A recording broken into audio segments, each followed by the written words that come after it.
Ұлағат пен ұлылықтан тұратын ұстаздыққа арнаған бар мұратын. Сол кіседі ақынның да жақынның күллі адамды жүрегімен ұғатын. Болмысында кісілік пен кішілік, ұл ұстаз ет, сөзге бергі сынақ. Жүретұғын маңғаз басып қаламда, жалпақ жұртқа ақ ниетін ұсынып. Ахмет Кендірбекұлы. Жетісу топырағы қазақтың талай тарлан ұлдарын дүниеге келген, соның бірі Мұхамедбай Мыңбайұлы. Ұлағатты ұстаз Мұхамедбай Мыңбайұлы 1920 жылы Алакөл ауданында дүниеге келген. Әкесінің қалауымен 6 жасында ауыл молдасынан дәріс алған. Алғыр бала 1 жыл ішінде иман шартты бітіріп, өз бетімен оқи алатын дәрежеге жеткен болатын. Оқуға мықты жігіт Шаралда интернат бар дегенде естіп, 34 жылы өзі келіп орналасқан еді. Сабаққа ыждахаттылықпен қараған Мұхамедбай еңбек етсең, елеусіз қалмайтынын, қажыр мен қайрат, талап қосылып бір жерден алып шығарын білді.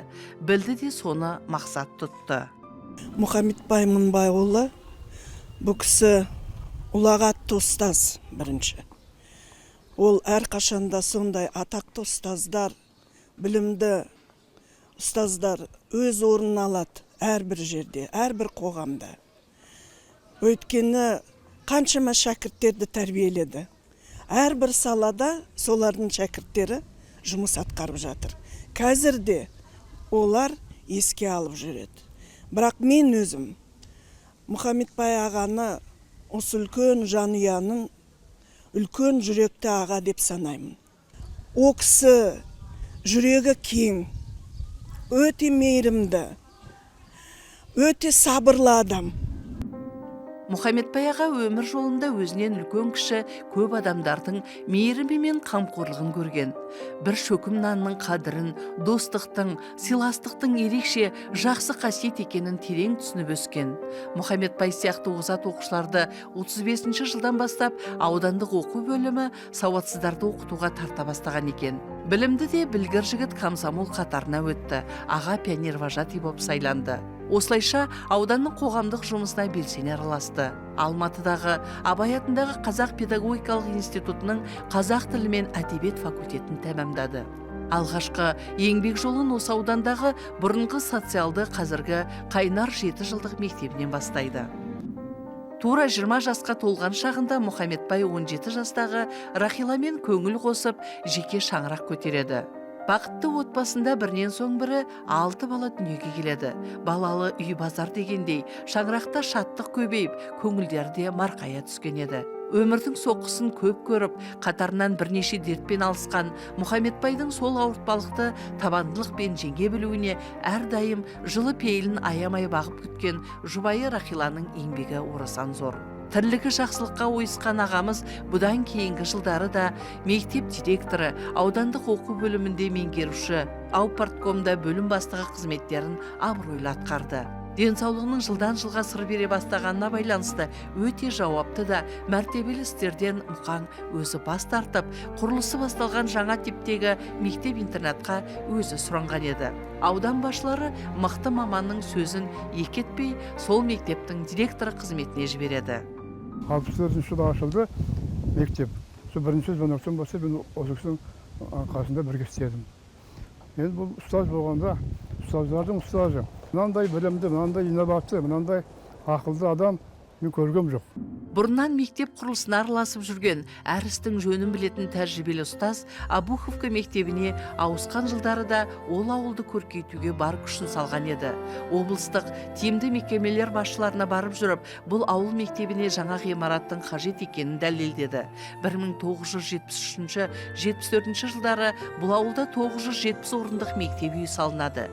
Ұзақ жылдар бойы жастарға сапалы білім, саналы тәрбие беруде Мұхамедбай Мыңбайұлы жақсы нәтижелерге қол жеткізді. Мектеп директоры, аудандық халық ағарту бөлімінің меңгерушісі, аудандық партия комитетінде жауапты қызметтер атқарған. еңбегі жоғары бағаланып, үкімет тарапынан еңбек қызыл ту орденімен, медальдармен, Қазақ КСР жоғарғы кеңесінің құрмет грамоталарымен марапатталған.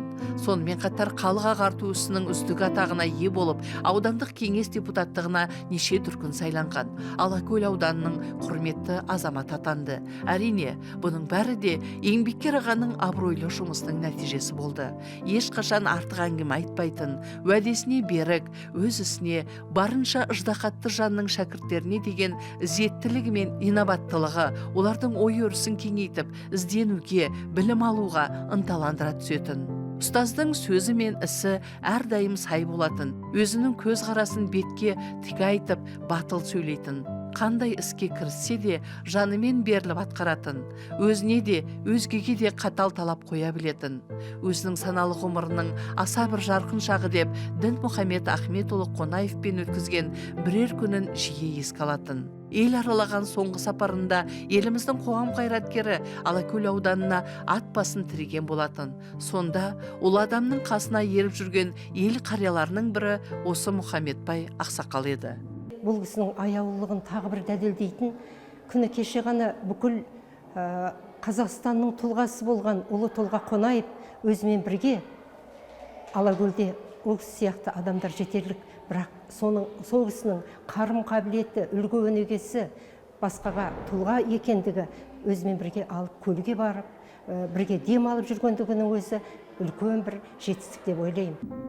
Зейнет жасы жақындай бастағанда Мұхамедбай аға Үшарал қаласындағы Абай мектебін басқарды. Жалпы тәжірибелі педагог, ерекше ұйымдастыру қасиеті бар азамат, білім саласында 50 жылдан астам уақыт ұстаздық еткен.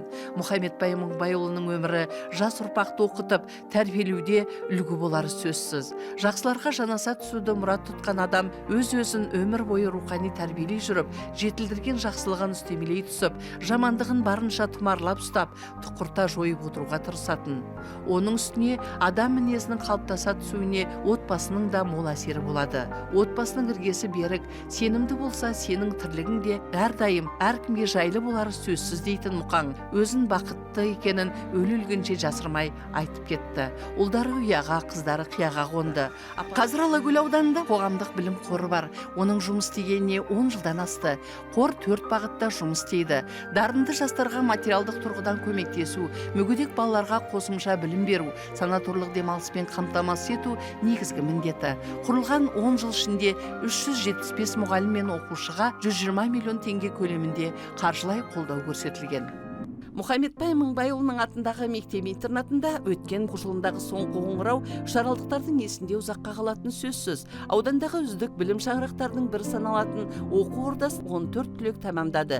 Дәл осы күні мектеп алаңында Мұхамедбай Мыңбайұлының еңселі ескерткіші бой көтерді.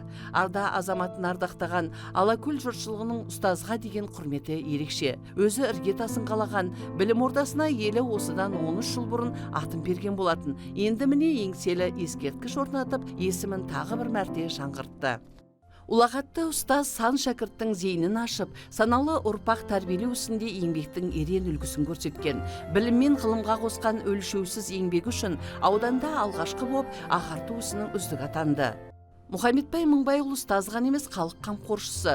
Туған елі халқы үшін жасап кеткен еңбегін ұмыта қойған жоқ. Бұл шараға қоғам қайраткерінің замандастары, ауыл тұрғындары келді. Елім деп емірене атқарған еңбегіне тоқталды. Өз кезегінде ұрпақтары әкелерін ескеріп, есімін жаңғыртқан жұртшылыққа алғысын білдірді. Ерекше алғысым ең алдымен халқымызға. Өйткені ұсыныс жаңағы мектептің аты да осы ескерткіште халықтан шығады.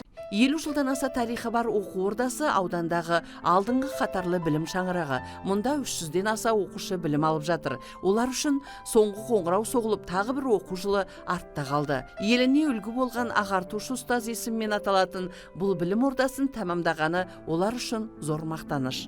Өзінде бармен көз көрмай, көр жер, уақ түйек пенделікке бола жүйкесін бекерге тоздырмай.